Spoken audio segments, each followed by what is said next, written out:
कौन थी वो? मैं 8 महीने की प्रेग्नेंट थी और अपनी डिलीवरी के लिए अपने मायके गई थी। माँ ने मुझे फोन पर बताया, घर के पीछे की तरफ जो खाली जमीन थी ना, वहां पर एक नया कमरा बनवा लिया है। इतने सालों के बाद जैसे ही अपने घर में कदम रखा, कुछ अलग सा लगा। माँ, ये घर के पीछे की तरफ नया कमरा बनवाने की क्या जरूरत थी? अरे बेटा, घर के पीछे दूर दूर तक खाली जमीन है। तेरे पापा को कई दिनों से लग रहा था कि यहाँ पर एक कमरा बनवा लेंगे तो ताजा हवा मिल जाया करेगी। अब तो ये सब छोड़ और चल जल्दी से दूध पी ले। माँ, मैं थोड़ी देर में पी लूंगी, आप सो जाओ। मैंने दूध का गिलास उठाकर उस खिड़की में रख दिया। पता नहीं कब आंख लग गई। अचानक से खिड़की के पल्लों के खड़कने की तेज आवाज आई। दूध का गिलास धड़ाम से जमीन पर आ गिरा। जमीन पर गिरते ही दूध का रंग लाल हो चुका था। मैंने खिड़की से झांक कर बाहर देखा। चारों तरफ धूप अंधेरा था। उस अंधेरे की तरफ से कुछ आवाजें आ रही थी, जैसे छोटे बच्चे आपस में खिलखिलाकर मस्ती कर रहे हो।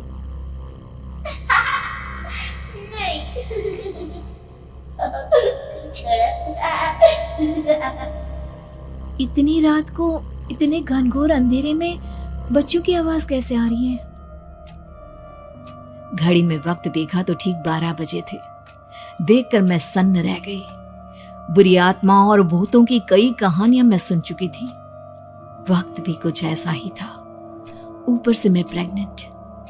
सुना था कि ऐसे वक्त में अक्सर बुरी आत्माएं औरतों का पीछा करती है, तो क्या मेरे पीछे भी? पसीने से तरबतर बड़ी मुश्किल से, जैसे कांपते हाथों से मैंने उस खिड़की को बंद किया। जल्दी से जल्दी उस कमरे से बाहर निकलकर माँ के पास जाने के बारे में सोचा, लेकिन जैसे ही दरवाजे की तरफ पलटी, लगा कोई साया हवा की स्पीड से दरवाजे के सामने से गुजर गया। मेरे गले में अटक कर रह गई। मैं जोर से चीख कर माँ को बुलाना चाहती थी, लेकिन वो आवाज खुद मेरे कानों तक नहीं पहुंच पा रही थी। तो माँ तक कैसे पहुंचती?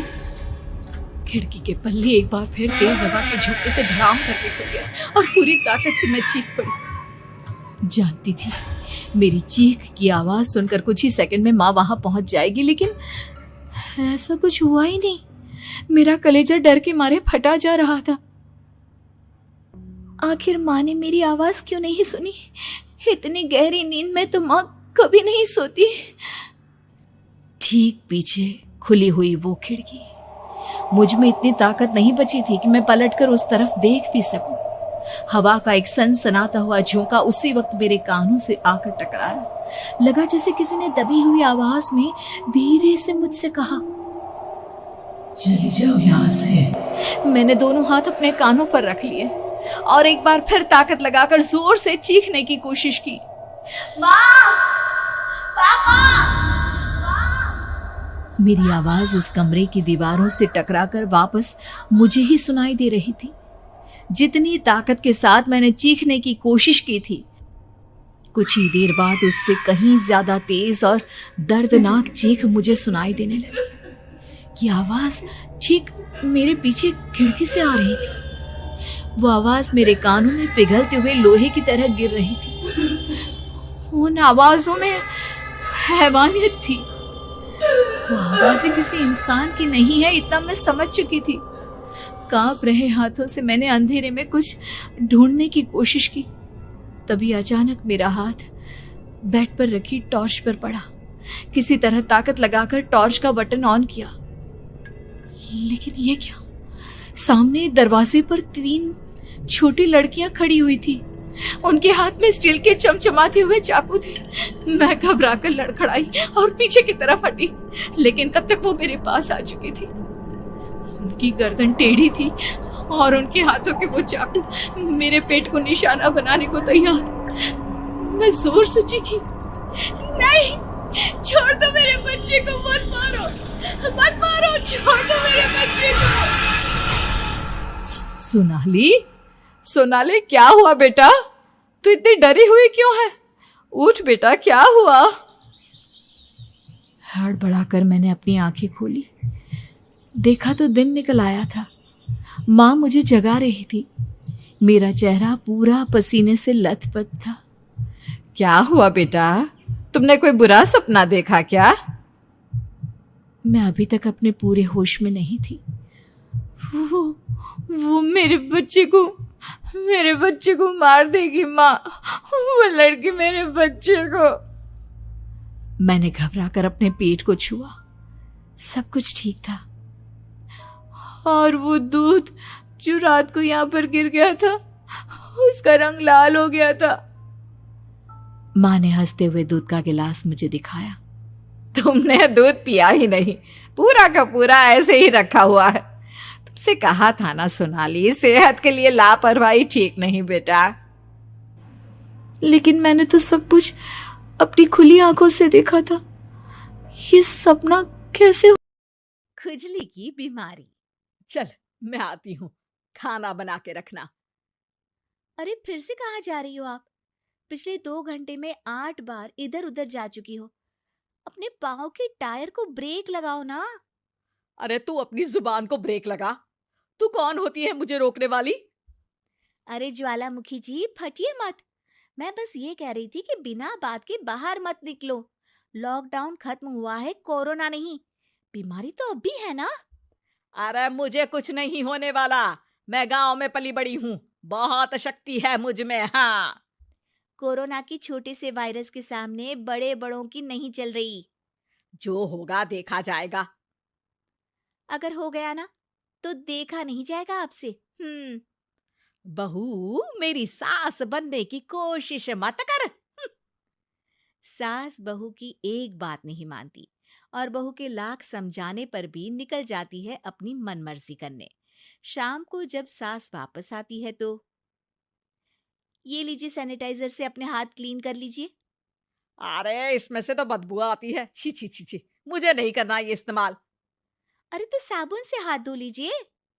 इतनी बार हाथ धुलवाएगी तो चमड़ी गल के नीचे गिर जाएगी। माँ जी, आप बाहर से आई हैं, हाथ धोने का तो सरकार भी कह रही है। मेरी नहीं तो किसी की तो सुन लीजिए। मैं तो खुद अपनी सरकार हूँ, मेरे अपने नियम है। कोरोना है। अरे तो इसमें तुझे क्यों रोना है? यार माँ जी, जरा सी बात है, इतना तो कर ही सकते हैं ना आप। नहीं नहीं नहीं, सुना नहीं? नहीं नहीं सुना। तो क्यों मुंह लग रही हो? कौन मुंह लगे आपके? आप तो मास्क भी नहीं लगाती। मास्क तो तुझे लगाना चाहिए ताकि बोलना कम हो तेरा। ज्यादा दिक्कत तब होती है जब बहू को भी सास के साथ कहीं बाहर जाना होता है। अरे मम्मी जी, मैं फोन से पैसे दे दूंगी। कैश क्यों दे रही हैं आप? तू ना ज्यादा मॉडर्न मत बन। अब नोट देने से भी कोरोना होगा क्या? हाँ, नोट पता नहीं कितने हाथों से गुजर के हमारे हाथ में आते हैं, और उनमें से कुछ गधे तो ऐसे होंगे जो हाथ भी नहीं धोते होंगे। हैं? ताना मार रही है क्या? नहीं तो। तू मुझे बेवकूफ समझती है क्या? मुझे नहीं पता कि गधा कौन है? माँ जी, मैंने आपको कुछ नहीं कहा। अरे कैश दे रहे हो या फिर फोन से दोगे? कुछ लेना ही नहीं है। अरे मेरा टाइम क्यों वेस्ट किया फिर? बहू, तुझे ना मैं बाद में देखूंगी। बाद में मतलब कितने बजे? बहू बड़ी मजाकिया है आपकी। और सास बहुत गुस्सेल है, एक फटका दूंगी ना। अरे सॉरी आंटी जी। बहू सास से परेशान होके बाजार से अकेले घर आ जाती है और अपने पति से कहती है, सुनिए जी, मेरी एक शिकायत है आपकी मम्मी के बारे में। वाह, लोग बच्चे की शिकायत लेके मम्मी के पास जाते हैं, तुम मम्मी की शिकायत लेकर मेरे पास आई हो। तुम्हारी माँ है ना, बिना मास्क के बाहर जाती है, सैनिटाइज भी नहीं करती हाथ, और बिना काम के घूमती रहती हैं। अगर कोरोना हो गया ना तो दिक्कत हो जाएगी। अरे मैंने भी तो कहा ना उनसे एक दो बार, पर मम्मी मानती ही नहीं किसी की बात। मुझे ही कुछ करना पड़ेगा। अच्छा, क्या कर लोगी तुम? क्या कहा? नहीं, मेरा मतलब तुम क्या करने वाली हो? तुम बस मेरा साथ दो। अगले दिन जब सास कहीं से घूम कर आती है, माँ, मेरे शरीर पर कुछ हो रहा है, देखना। अरे ये तो खाज है। अरे मतलब खुजली। हाँ, और ये ऐसी वैसी खुजली नहीं है, फैलने वाली खुजली है। परसों तक मुझे थी, आज आपको भी हो गई। ज्यादा पास आते हो ना मेरे पास। अरे माँ के सामने ऐसी बात कर रही हो? क्या कर रही है? अरे तो पास आए तभी तो खुजली हुई ना। अब आप मम्मी के पास खड़े हो तो उनको भी तो हो सकती है ना। अरे मोरी मैया, जो का कह रही है? सही कह रही हूँ माँ जी। अरे बेटा दूर हटे ना, दूर हो जा हमसे। सोशल डिस्टेंसिंग कर लेना एकदम से। हाँ। अरे माँ जी, खुजली ही तो है। आप तो गांव की शक्तिशाली औरत हो। आपका क्या कर लेगी ये खुजली। खुजला खुजला के चेहरा लाल हो जाएगा, इससे ज्यादा और क्या होगा। अरे नहीं नहीं बहू, थोड़ी मोटी चीज भी बड़ी दिक्कत दे सकती है ना। और खुजली है, अच्छा थोड़ी ना लगता है, लोग क्या कहेंगे? सारे घर को खुजली हो गई तो है। तो माँ, क्या करूं मैं? अब क्रीम लगा, नहा ले नीम के पानी से, घर से ना निकल वरना लोग खुजलाओ खुजला के माय नेम इज खाज बोल के चढ़ाएंगे तुझे। और हमसे ना बेटा दूर रहा कर, कहीं हमको भी हो गई तो। माँ, ऐसे ही कोरोना भी तो हो सकता है। खुजली होने के बाद लोग क्या बोलेंगे, कम से कम वो सुन तो पाएंगे। अगर कोरोना हो गया तो? हाँ, बाबा समझ गई। अब तू अपनी खुजली का ध्यान रख, मैं तुम्हारे कोरोना का ध्यान रखूंगी, ठीक है? माँ जी, आप तो बिना बोले ही बस इशारों में ही समझ गई। वैसे ये आइडिया था किसका? आपकी बेटी का। अच्छा अच्छा, सोशल डिस्टेंसिंग की वजह से छू नहीं रही हूं तुझे वरना। दे दनादन हो जाता है ना माँ। अरे हंस क्या रहा है? मेरे लिए नया मास्क लेकर आ। उस दिन के बाद सास ने गांठ बांध ली। 2 गज दूरी, मास्क जरूरी, और घर में ही बैठ के खाओ आलू पूरी।